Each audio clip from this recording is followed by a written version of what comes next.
ചെങ്ങന്നൂരിൽ നിന്ന് യാത്ര തിരിച്ച നമ്മൾ പമ്പയിലെത്തിച്ചേർന്നു. പമ്പാ കവാടത്തിൽ പുലിപ്പുറത്ത് മണികണ്ഠൻ. പുണ്യനദി പമ്പ. മൃതശുദ്ധിയുടെ നാടുകൾ താണ്ടിയെത്തിയ ഭക്തർ പമ്പയിലെ പുണ്യതീർത്ഥത്തിൽ മുങ്ങി ഉയർന്ന് പാപങ്ങളിൽ നിന്ന് മോചനം നേടുന്നു.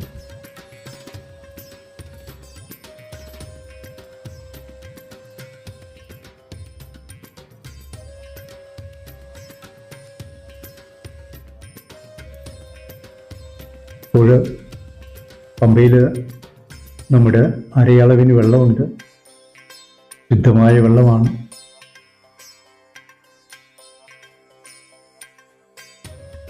പമ്പാ സ്നാനം ശരീരത്തെയും ഒപ്പം